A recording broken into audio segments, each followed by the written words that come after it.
Hello dear students, कैसे हैं आप सब। आई होप आप सब बहुत अच्छे होंगे, आपकी फैमिली में भी सब लोग बहुत अच्छे होंगे।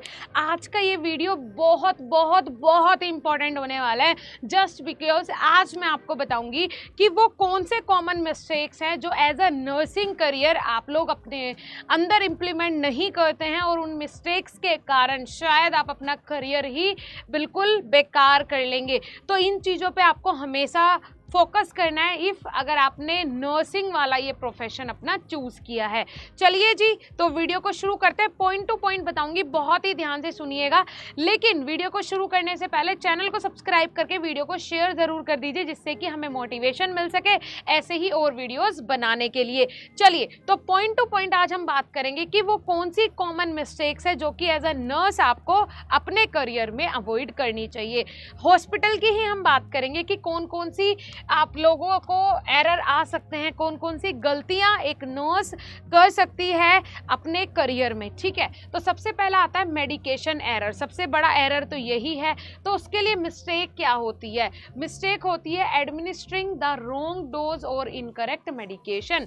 अब मैं आपको ये सिर्फ यही नहीं कि कौन कौन सी गलतियां हैं, आप उनको अवॉइड कैसे कर सकते हैं वो भी मैं आपको बताऊंगी कि ये प्रोसीजर आपने फॉलो करना है। अगर आप ये नहीं करते हैं तो इंश्योर कर लीजिए कि ये आपको फॉलो करना ही करना है, नहीं तो किसी दिन आपसे भी बहुत बड़ी गलती हो सकती है। ठीक है, आपने क्या करना है, देखो मैंने इसको हिंदी और इंग्लिश दोनों ही लैंग्वेजेस में किया है जिससे कि आप लोगों को अच्छे से समझ में आए। देखिए, यहाँ पे पहला पॉइंट है गलत दवा या गलत मात्रा देना। सबसे पहला जो एरर आ सकता है वो ये आ सकता है कि या तो आपने पेशेंट को गलत दवाई दे दी है या फिर डोज जो है वो गलत दे दिया है। ठीक है, डोज डॉक्टर ने कुछ और बोला था लेकिन आपने उसको कोई और डोज दे दिया है। अब आप इसको अवॉइड कैसे कर सकते हैं? ऑलवेज फॉलो द 5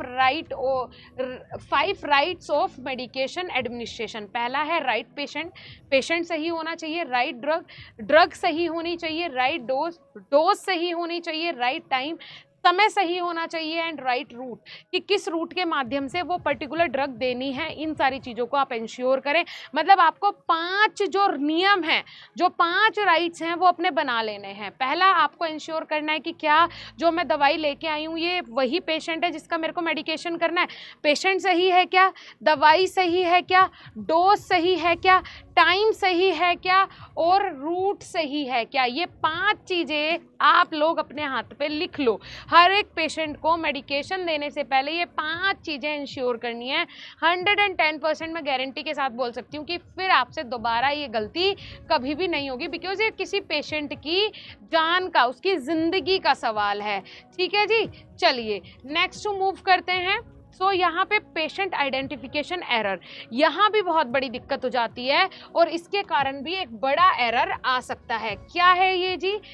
मिस्टेक क्या होती है? Giving treatment to the wrong patient due to misidentification के कारण जो ड्रग जिस पेशेंट को देनी थी उसको ना देके किसी दूसरे पेशेंट को दे दी जाए, तो ये क्या होता है? मिस आइडेंटिफिकेशन के कारण एरर आ जाता है। अवॉइड कैसे कर सकते हैं? यूज टू पेशेंट आइडेंटिफाई, मतलब आपको पेशेंट की क्या लेनी है, उसको 2 बार आइडेंटिफाई करना है। ठीक है, 2 आइडेंटिफायर्स उसके लेने हैं।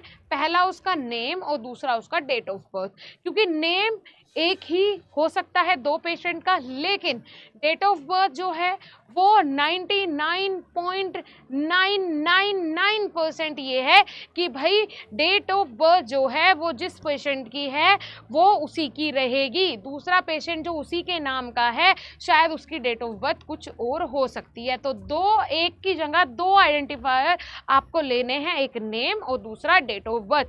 आपको वो इंश्योर करना है, उसके बाद ही उसका मेडिकेशन स्टार्ट करना है। ठीक है जी, क्लियर आउट हो रहा है?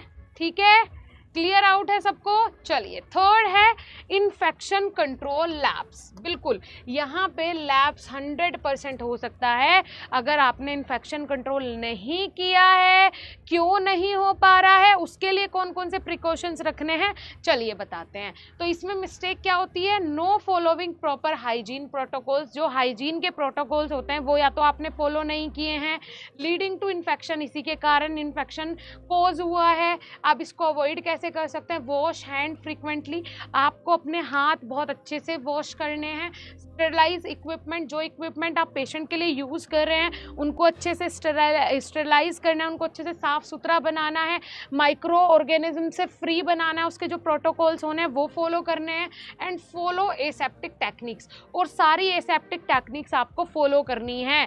देखा होगा आपने हॉस्पिटल के, जब आप प्राइवेट रूम में होते हो या कोई आपका पेशेंट आज तक एडमिट हुआ हो, तो वहाँ पे बार बार जो है वो सफाई कर्मचारी आते रहते हैं, बार बार सफाई होती रहती है, बिकॉज वहाँ पे जर्म्स जो हैं वो वैसे ही बहुत ज़्यादा होते हैं हॉस्पिटल्स में, और फिर हम अपना हाइजीन की भी पूरी वहाँ पे जो रिक्वायरमेंट्स है वो भी फुलफिल ना करें तो 100% इन्फेक्शन कोज होगा। तो उसको रोकने के लिए एसेप्टिक टेक्निक्स का यूज़ करना है, स्टेरलाइज इक्विपमेंट जो भी यूज़ करने हैं वो स्टेरलाइज करके ही यूज़ करने हैं, ये ज़रूर इंश्योर करना है। अगर ये इंश्योर नहीं करा तो फिर तो 100% है कि भाई आपको दिक्कत हो सकती है। नेक्स्ट है डॉक्यूमेंटेशन एरर। हाँ जी, डॉक्यूमेंटेशन में भी काफ़ी बड़ा एरर आ जाता है। कैसे, क्या चीज़ें हैं, चलिए जानते हैं। तो मिस्टेक क्या है? Incomplete, incorrect patient record. भाई या तो आपने पेशेंट का जो रिकॉर्ड है वो गलत मेंशन किया है, या फिर पेशेंट का जो रिकॉर्ड है वो इनकम्प्लीट है, वो पूरा आपने मेंशन नहीं किया है। इसके कारण क्या हो सकता है? Ensure accurate and timely documentation. आपको क्या करना है? टाइम डॉक्यूमेंटेशन को अच्छे से इंश्योर करना है, देखना है और टाइमली उसको मेंटेन करना है। Of all treatment and observation, जितने भी आप ट्रीटमेंट कर रहे हो, जो भी ऑब्जर्वेशन उस पेशेंट की हो रही है, उस डॉक्यूमेंट को तुरंत के तुरंत कंप्लीट करना है। भाई आप आए, आपने उसको एक इंजेक्शन दिया, ठीक है, मान के चलो आपने DSR दे दिया है ना, इस तरीके से आपने आपने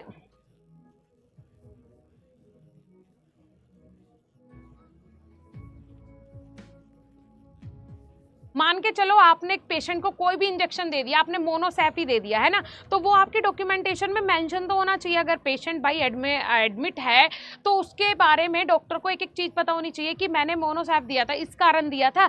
तो अगर आपके डॉक्यूमेंट में वो मेंशन ही नहीं है तो कहीं ना कहीं क्या पता कोई ना कोई दिक्कत उस पेशेंट को और वो उसी के कारण हो, है ना। तो हर चीज़ क्या होनी चाहिए बेटा?